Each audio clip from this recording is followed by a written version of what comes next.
What's up, everybody? This is DJ Lyon Head, and this is the Support Your Boy podcast. And we got a guest coming back, and a new guest.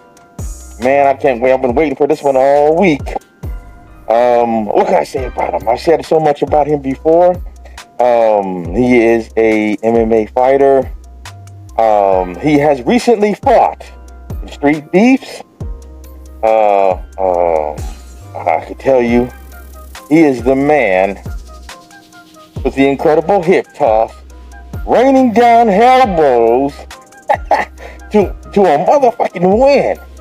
He is the one, the only Sawzall. And not to mention, we have another fighter here. I saw him on Street Beefs too, and it's not too long ago he fought.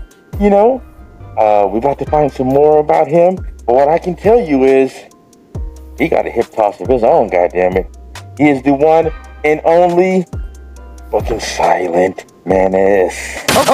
Okay.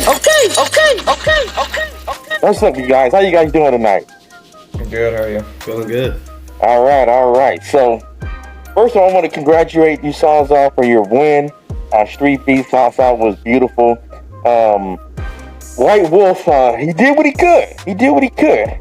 But I have to say, man, that hip toss was beautiful. And once them elbows started coming down, I knew it was like, ref's gonna jump in. It's over, bro. Yeah, it was over. As soon as the first elbow landed, he started bleeding. I was like, yep, it's over. Yeah, you already knew it was up. But I think I know where you got that beautiful hip toss from. The man sitting next to you, I saw him in one of his wrestling fights, and he had just as much as a beautiful hip toss. Man, does he get that from you, Silent? I think he's kind of like naturally gifted with it, but we definitely train on it, and definitely try to help him out where I can. Oh yeah, man. He hits it on me in practice. Sometimes he almost breaks my legs and shit.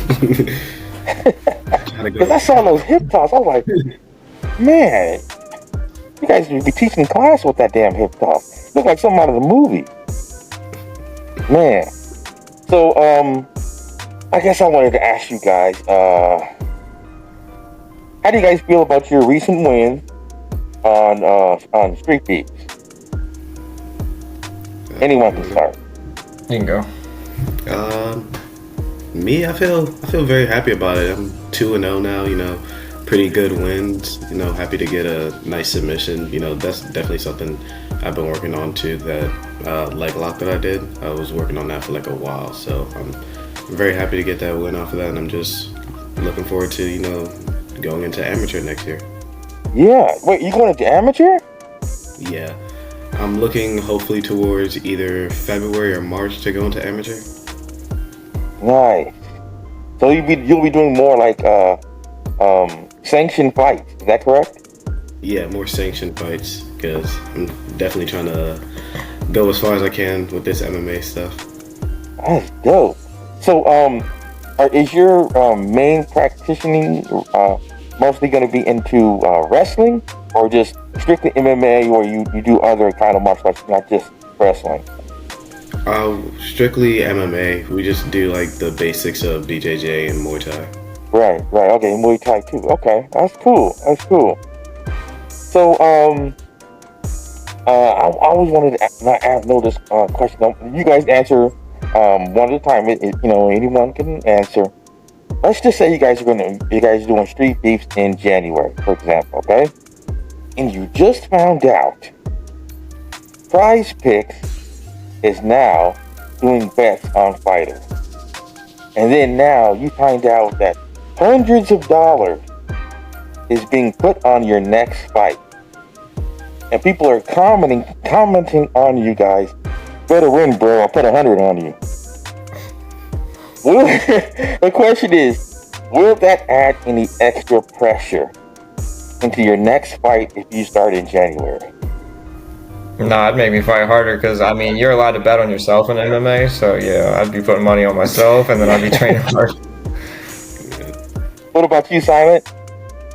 Same here. I'll just look at it as just another fight and just go out there and give it my best. Okay.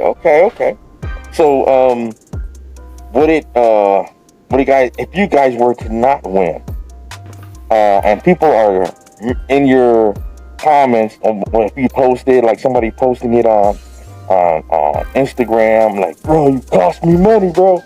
Would that kind of like bring you down to not want to go back and do it again, or you just take it as a, like it's whatever? I use it as fuel. I'll definitely use it as fuel towards my next fight and just come out with just a dominant performance. Yeah, there you go. You see that? If Prize Picks ever sees this, hey, make sure you guys do that. I would love to do it because I think it would be dope, and it would bring more money in, possibly that they can share with Street Beefs and the fighters. I think that'll be dope. I wish they could. I wish they could. That would make it illegal, though. That's why they can't do that. See, I'm learning. You can't even bet on amateur fighters. Really? You can't bet until you're pro. Like you can't. Yeah, there can't be bets on fights until they're professional. That's crazy. I bet it happens on the under. Oh yeah, for sure. You know what happens on the under. So I haven't seen it happen, but really? Oh, yeah. That'd be dope. But yeah. Anyway, let's get back to this. So, Silent, I wanted to ask you something. Silent Menace. I was watching some of your wrestling fights, and I saw one that it looks like you're really good with the leg lock. Really good with the leg lock. My question is, because I saw one where you were pretty much in a alligator death roll with the guy. You know what I mean? You just like you went 3 rolls in a row, just over and over and over. My question is, would it have been harder? And have you ever wrestled with a guy and he didn't cut his toenails? I have wrestled with a guy who hasn't cut his toenails actually before. Yeah, that's nasty. But with the leg locks, with me just rolling, it just like is helping me get like a tighter grip. It's just like something that we train a lot at my gym, and we just perfect. Okay. What is the hardest part in getting a leg lock that people probably don't even know? I think the hardest part is getting the entry, because once it's locked, like there's really no way of getting out of it. It's like it becomes like much harder. But once like you're trying to go for it, it becomes a lot easier to just escape any type of leg locks by just like doing any type of little movement. So I'll say just like the entrance is the hardest part, but after that it's pretty easy. Yeah, because I see some people, the first thing they do when they get a leg lock, they use their other leg to try to push your arms away. Yeah, that is one thing you can do. I find the best method is just like the boot system, which is just pushing your foot as far as you can past their elbow, so it doesn't actually create any pressure on your ankle at all. Or you can just roll out of it to try to pull your leg out while rolling. Oh, okay. So because you guys have Muay Thai training, what is the optimal area you want to kick towards the front of your foot, or you want to go for catch him in the side of the head on your ankle, or is it the whole, or is the best to get him in a shin on top of his head? Where is the best place to cause the most damage when you throw a kick at the head? Yeah, you want your shin to land, because if you land with your foot, you have a higher chance of breaking your toes. Oh. Yeah, for sure, your shin.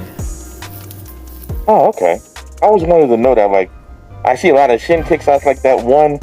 I forgot her name. That one Asian girl who won. She was the doctor. She was on the UFC. Oh yeah, She's a bad. Yeah, that was a straight shin kick. She went down after that. I always wanted to know that. Let's see. Okay, so for when you guys go ahead and prep, what's the number one thing you want to prep when you go to a Street Beefs fight? Like prepare for, you mean? Right, something that you need to have always like Vaseline. I remember last we talked about it. Vaseline, which is not everybody's bringing. What is the most important thing you want to bring to prepare for in case you get any kind of injury when you go to street beats? They got somebody there that usually takes care of like if you start bleeding or something like that. But yeah, we usually just bring Vaseline and cup and mouthpiece. That's really all you got to bring. Okay. And what about you, Silent? When it comes to wrestling, what is the most important thing you want to bring to prepare before you get into a wrestling match or MMA fight? Well, for MMA fight, it's just exactly like Sawzall said. You know, just bringing Vaseline, mouthpiece, and a cup. And for like any like BJJ tournament or wrestling tournament, I say like the number one thing you want to make sure you bring is like the right color gi, because like in some organizations they need you to match your belt rank with the color gi you're wearing. So disqualify you if you don't have that. So I would say like just making sure you just read up on the dressing rules, and other than that, it should be cake and just have fun. I never knew that. I thought you guys just wear any gi you wanted. Some organizations let you do that, like Naga and ADCC, but other organizations, they are very strict with their dress code. Huh. Okay. How do we know? That's dope. So, you guys have any aspirations where you want to move next? Like, for example, Sawzall, is there anybody else that you saw or heard of that wanted to challenge you in street beefs moving forward? Yeah, I got some people that want to fight me, but I already beat them. So. So is there anybody that's new that might be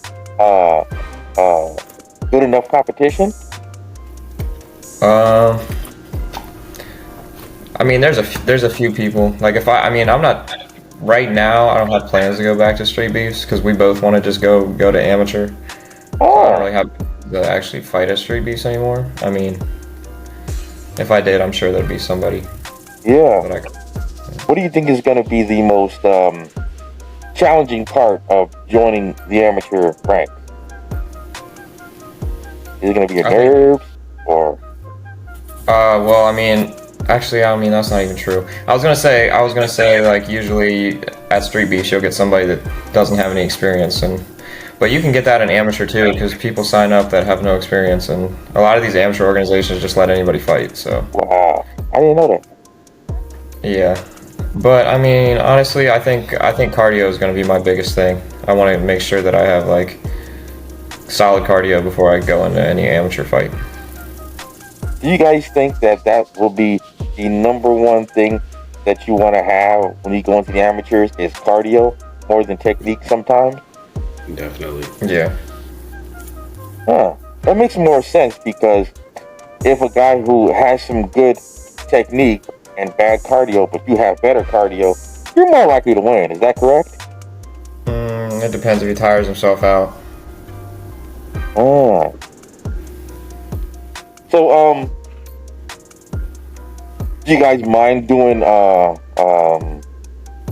amateurs like towards like at a long distance? Like if you guys had to go to Texas, are you guys willing to go ahead and do that, or are you guys more trying to stick to the amateurs in your area?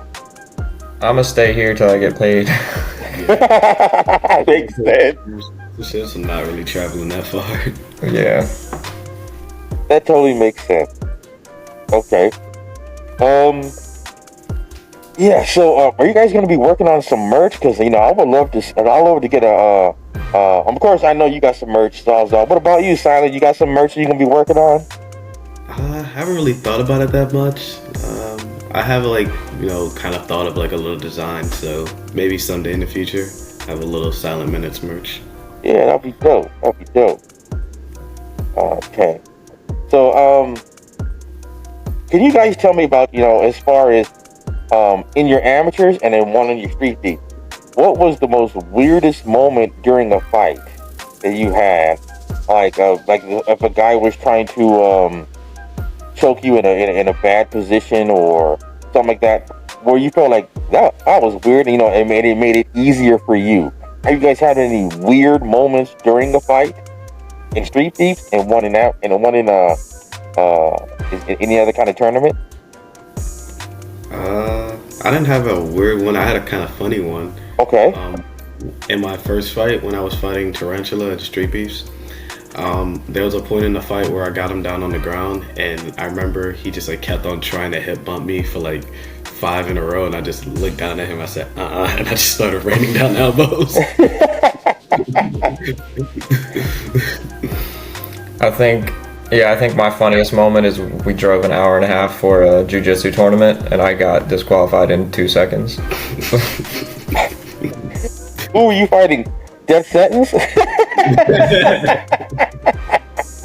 Yeah, it was literally a single elimination tournament, and he jumped guard on me, and I basically just dropped him on the ground and got an illegal slam disqualification. So. Oh, 2 seconds. You did a death sentence right there. 2 seconds. Hilarious. So let me ask you guys this. Just say you guys get into, you guys go in the amateurs. It's your first amateur fight. You're about to get paid for this. And you guys on one at a time let me know anyone else who asked you this question. So you guys are into the fight. And you guys get a rear naked choke. And it's clean. But the guy manages to stick his chin down to the point where he can't pry your arm off from the rear naked choke, so he's desperate. And what he decide to do is lick your freaking arm.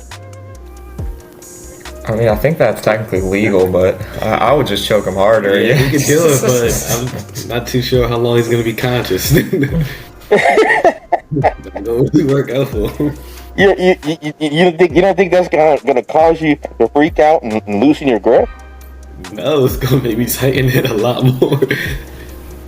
I feel disrespected if somebody licked my arm. Yeah.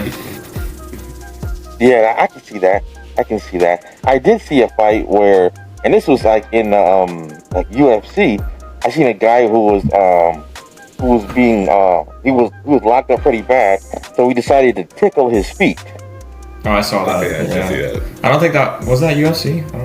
Was that UFC? Or was that maybe UFC, but I know which video you're talking about. Yeah. How would you guys handle that situation? I'm ticklish down there. I don't know what I would do. You pop your leg up? Very ticklish. Yeah, I don't know. I feel like it just depends what position we're in. Yeah. I can get out of easily. I'm just gonna get out. Yeah.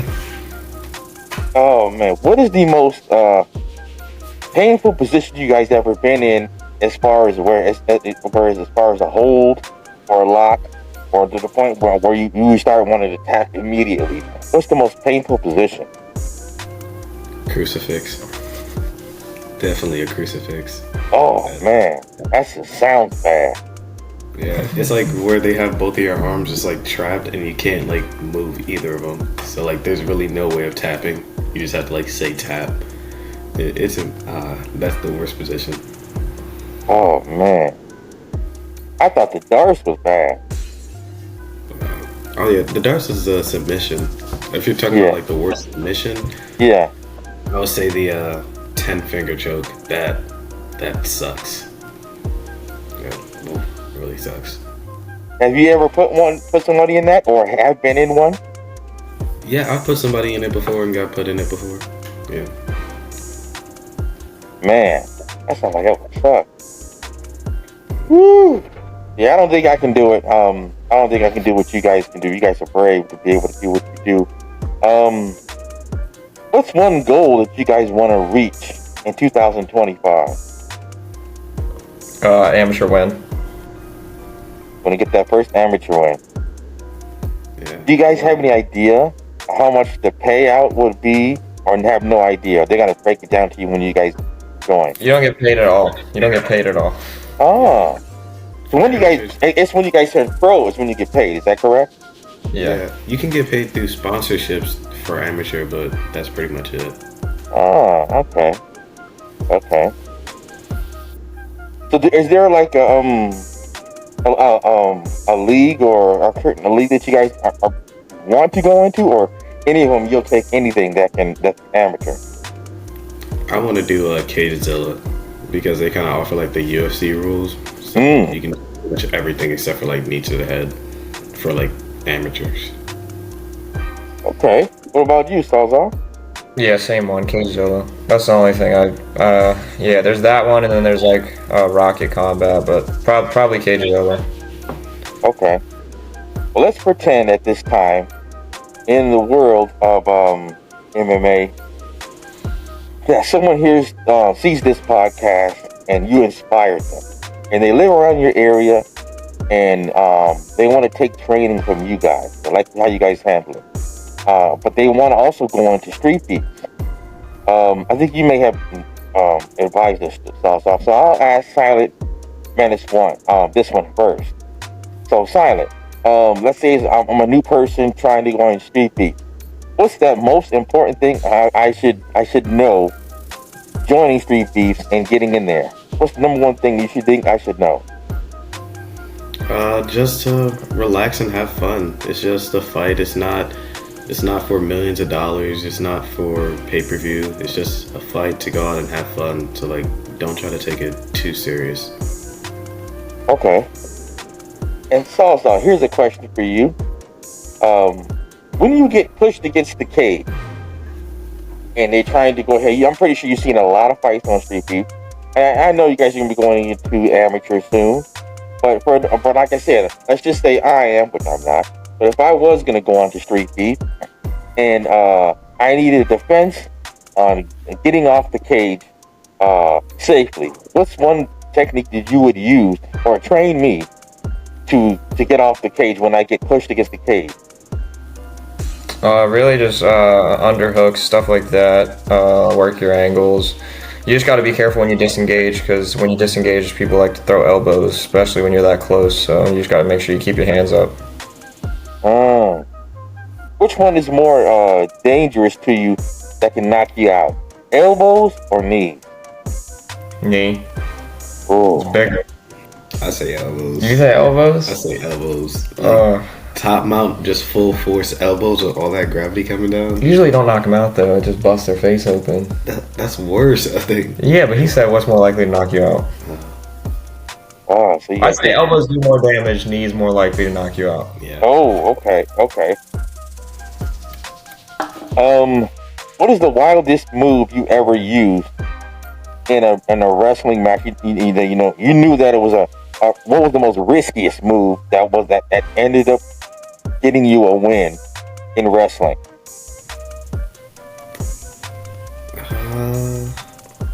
I would say my hip toss was kind of risky, because it was like off of a failed shot, so I kind of like sprawled on him and like angled myself out, and like when we were coming up, I was thinking just to do a regular double leg and just take him down, but something just told me to just whip it and just give it a try, and it just worked out perfectly. What about you, Sawzall? I wasn't really too worried about my hip toss, because like I knew even if I messed the hip toss up, I'm still gonna win on the ground. So I just have a lot of confidence in like my ground. Like I do jujitsu, but like I feel like I don't really like jujitsu because I can't punch. But like when I know I can hit you, I'm pretty confident on the ground. Okay. So I got a question. I got a situation with you guys both. You guys can both let me know, and this involves both of you guys. Okay. Let's just say next Saturday you guys go out to a bar. Okay.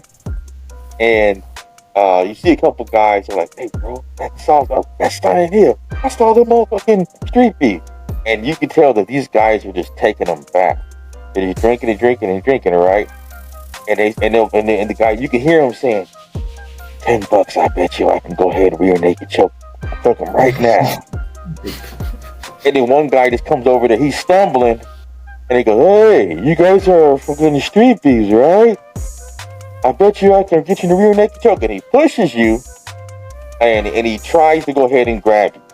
Now, because you guys are going into the amateurs,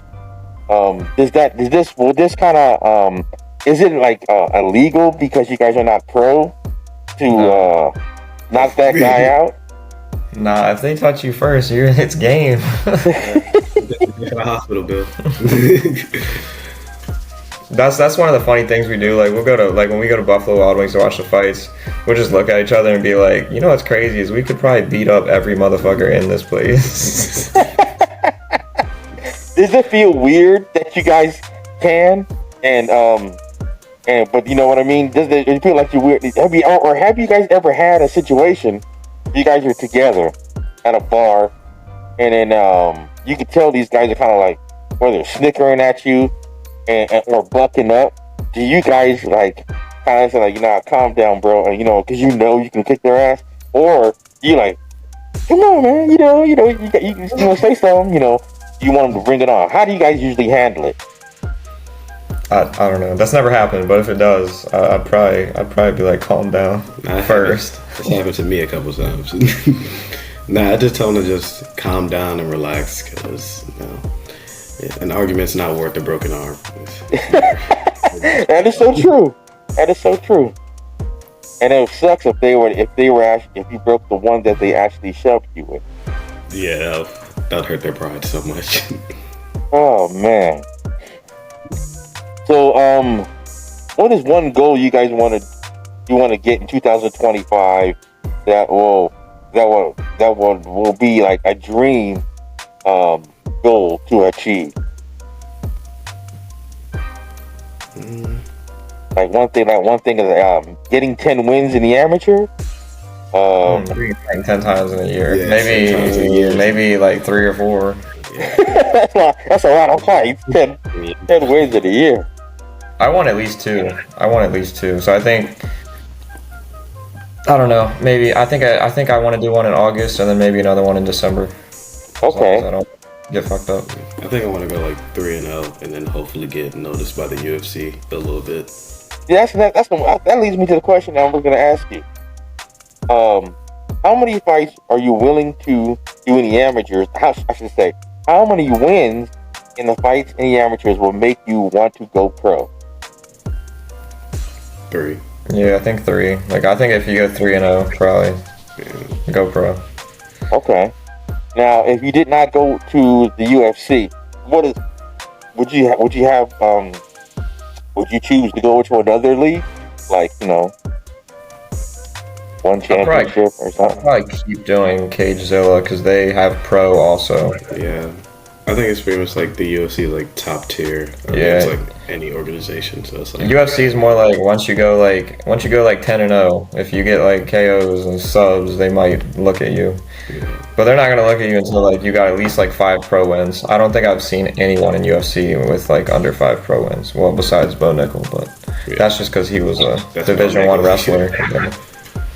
What's the worst injury to suffer in MMA to you? Shin fracture. You're never gonna want to kick again. Oh. Yeah. I think everything else. I mean, anything broken. Yeah, snapping anything. Yeah, twisted ankle. Yeah. Shin fracture sounds the worst to me too. Or even a broken rib. Yeah. Hey. Well, you guys, man, this has been great. So, there's one last question I want to ask too for Silent. I want to get more information about you. Is it possible in the future, after your next fight, you can come back on Support Your Boy podcast so we can have a conversation how that went? Definitely, man. Oh, that's dope. I love it. So look, you guys, I don't want to take up too much of your time. It is Saturday. You guys probably got some training or something to do. But I enjoy the fact that we can go ahead and talk about these things. And I learned some more stuff about how it works when it comes to street beefs and about the amateurs. I'm hoping you guys both are going to kill it and have 3-0 in 2025. Sawzall, again, congratulations on your win. And I don't want to say what I'm going to say yet. I kind of knew you were going to win. But anyways, but I should have said that, but that's messed up. Because I like White Wolf too. But still, I'm just, he's a cool dude. Yeah, he's a cool guy. You know what I mean? He's good, but I I respect him more for showing up. So. Hell yeah. Because if I was there and in my weight and in my age and you called me out, I don't give a damn. I'll say, nah, I'm good, bro. But yeah, man, I want to thank you guys for coming to Support Your Boy podcast. I want to see you guys collect your wins, and I gotta get that interview with Silent Menace, especially after his next fight. Is there anything you guys think you want to tell anybody? Since we're heading out this time. Hey, you guys. Ursa, though. Get your Ursa. Ursa, look at that. Get that, man. Hell yeah. Put that in there. Yeah, man. Again, I want to thank you guys for coming to support your boy podcast. You guys enjoy your night, you guys. Peace out.